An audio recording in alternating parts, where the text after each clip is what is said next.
মুখ্যমন্ত্রীকে বরখাস্তের দাবিতে ৩৫,০০০ যুবক যুবতীর স্বাক্ষরিত চিঠি দিতে চলেছে উত্তর দিনাজপুর জেলা যুব মোর্চা। মমতা বন্দ্যোপাধ্যায়ের ১৫ বছরের রাজত্বকালে প্রায় ৩০ লক্ষ মানুষ বেকার বা কর্মহীন হয়ে পড়েছে। তারই বিরুদ্ধে এই আন্দোলন বলে জানিয়েছেন জেলা যুব মোর্চার কনভেনার ভক্তকুমার রায়। তিনি আরও বলেন, ২২,০০০ কারখানা এই রাজ্য থেকে চলে গিয়েছে। শিক্ষিত বেকাররা পেটের ভাত জোগাড় করতে টোটো চালাতে বাধ্য হচ্ছেন, নয়তো ঘুগনি চপের দোকান দিচ্ছেন। শুধু শিল্প নয়, রাজ্যে সরকারি চাকরিও নেই। যারা চাকরি পেয়েছিল তাদেরও চাকরি চলে গিয়েছে। এমনকি ৩২,০০০ চাকরির মানবিক কারণে বহাল রাখা হয়েছে, সে কথা কোর্টও জানিয়েছে। ফলে মুখ্যমন্ত্রী হিসেবে মমতা বন্দ্যোপাধ্যায় চাকরি বা কর্মসংস্থানের ক্ষেত্রে ব্যর্থ বলে জানিয়েছেন তিনি বলেন, রাজ্য জুড়ে এই পোস্টকার্ড ক্যাম্পেইনই শুরু হয়েছে ২২শে জানুয়ারি থেকে। সেই মতো রায়গঞ্জ লোকসভার ৮টি বিধানসভায় টেন্ট বসিয়ে এই ক্যাম্প করা হবে। এই ক্যাম্পের মধ্যে দিয়ে যুব সমাজের কাছে পৌঁছাবে বলে আশাবাদী বিজেপির যুব মোর্চা। চাকরি দিতে না পারায় এবং চাকরি খেকো বলে অভিহিত করে ভক্তকুমার রায় বলেন, মমতা বন্দ্যোপাধ্যায়ের পদত্যাগের দাবিতে এই কর্মসূচি নেওয়া হয়েছে। চাকরি চাই, বিজেপি তাই স্লোগানকে সামনে রেখে এই কর্মসূচি পালন করা হবে বলে জানিয়েছেন তিনি।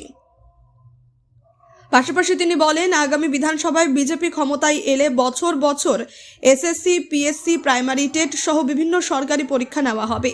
পশ্চিমবঙ্গে শিল্প আসবে, শিল্প বান্ধব পরিবেশে বেকাররা চাকরি পাবে।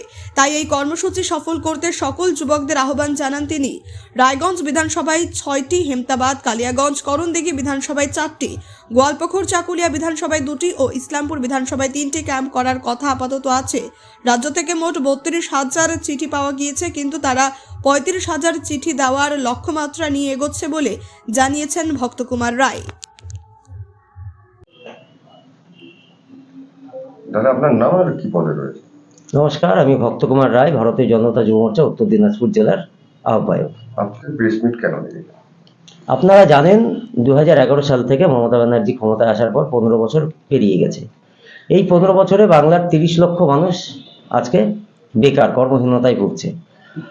মমতা ব্যানার্জি ক্ষমতা আসার পর থেকে ২২,০০০ কলকারখানা এই রাজ্য থেকে বন্ধ হয়ে গেছে। যেগুলো আছে সেগুলো আজকে বন্ধ হওয়ার পথে ঢুকছে। আর তার ফলে ৬,৬৯৬টি শিল্প এই রাজ্য থেকে চলে গেছে।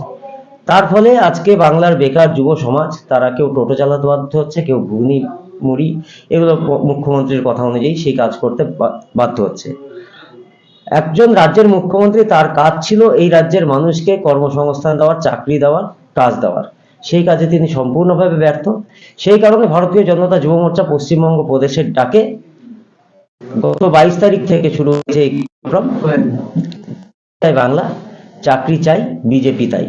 আর এই কর্মসূচিকে সামনে রেখে পশ্চিমবঙ্গের বিভিন্ন জেলার সাথে সাথে আমাদের উত্তর দিনাজপুর জেলায় সবগুলো বিধানসভায়, যে ৮টি বিধানসভা আছে আমাদের সাংগঠনিক জেলায়, সেই ৮টি বিধানসভাতেই আমরা টেন্ট করব। আর এই টেন্টে আমরা চিঠি পাঠাবো মাননীয় মুখ্যমন্ত্রীকে, যে আপনি চাকরি দিতে ব্যর্থ, আপনি শিল্প কলকারখানা আনতে ব্যর্থ, আপনি যে সমস্ত বেকার ছেলেমেয়েরা চাকরি পেয়েছিল তাদের চাকরি বাঁচানোর ক্ষেত্রে আপনি ব্যর্থ। ২৬,০০০ চাকরি চলে গেছে ইতিমধ্যে মহামান্য সুপ্রিম কোর্টের নির্দেশে, এবং ৩২,০০০ চাকরি প্রায় যেতে যেতে বেঁচেছে, সেটাও মানবিক কারণে। এটা কোর্টও স্বীকার করে নিয়েছে সম্পূর্ণভাবে দুর্নীতি হয়েছে।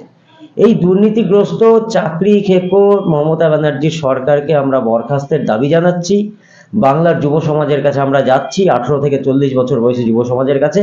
তাদের মাধ্যমে আমরা চিঠি পাঠাবো মাননীয় মুখ্যমন্ত্রীকে, তার পদত্যাগের দাবি জানিয়ে।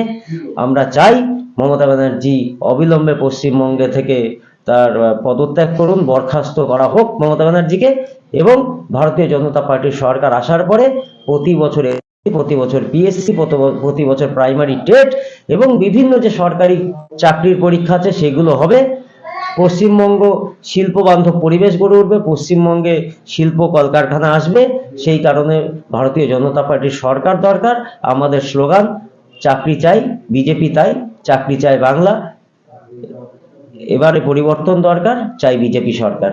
এটাই আমাদের মূল স্লোগান থাকবে। উত্তর দিনাজপুরে কতগুলো আপনারা টেন্ট করছেন এবং কোথায় কোথায়? দেখুন, আমাদের বিধানসভা ভিত্তিক বলি, রায়গঞ্জ বিধানসভা ৬টি জায়গায় হচ্ছে। কালিয়াগঞ্জ এখনো পর্যন্ত যা আলোচনা হয়েছে, কালিয়াগঞ্জ বিধানসভা এখনো পর্যন্ত 4টি জায়গা আমরা সিলেক্ট করতে পেরেছি। হেমতাবাদ বিধানসভায় 4টি জায়গা, করণদিঘিতে 4টি জায়গা, গোয়ালপুকুরে 2টি জায়গা এখনো পর্যন্ত সিলেক্ট হয়েছে, চাকুলিয়াতে 2টি জায়গা সিলেক্ট হয়েছে, আর ইসলামপুরে 3টি জায়গা সিলেক্ট হয়েছে এখনো পর্যন্ত। এই জায়গাগুলো বাড়বে।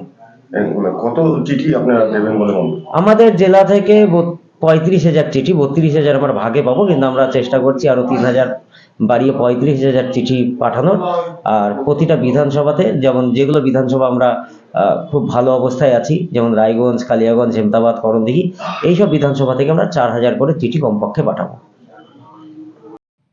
আপনি কি ছেলের পড়াশোনা নিয়ে প্রতিদিন চিন্তায় থাকেন? অঙ্ক আর ভৌতবিজ্ঞানের ভয় কি আপনার ছেলের আত্মবিশ্বাস কেড়ে নিচ্ছে? পরীক্ষার ফলাফল নিয়ে কি ভবিষ্যৎ অনিশ্চিত মনে হচ্ছে? এখন আর চিন্তার কোনো কারণ নেই, কারণ ছেলের উজ্জ্বল ভবিষ্যৎ গড়ার বিশ্বস্ত ঠিকানা এখন রায়গঞ্জেই।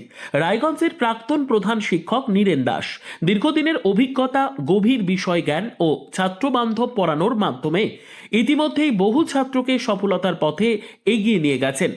অঙ্ক আর ভৌতবিজ্ঞান আর ভয়ের বিষয় নয়, সহজ ভাষায় ধাপে ধাপে পড়ানো, দুর্বল ছাত্রদের জন্য বিশেষ যত্ন, বোর্ড পরীক্ষা ও ভবিষ্যৎ প্রস্তুতির সঠিক দিশা।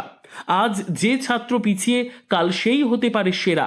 শুধু প্রয়োজন একজন যোগ্য গাইডের। ঠিকানা রায়গঞ্জে সেরিকালচার অফিসের ঠিক উল্টো দিকে। আজই সিদ্ধান্ত নিন। আপনার ছেলের স্বপ্ন আর আত্মবিশ্বাস আর তার ভবিষ্যৎ গড়ে তুলতে ভরসা রাখুন অভিজ্ঞ শিক্ষক নীরেন দাসের ওপর। আজই যোগাযোগ করুন, কারণ সঠিক শিক্ষক মানেই সঠিক ভবিষ্যৎ।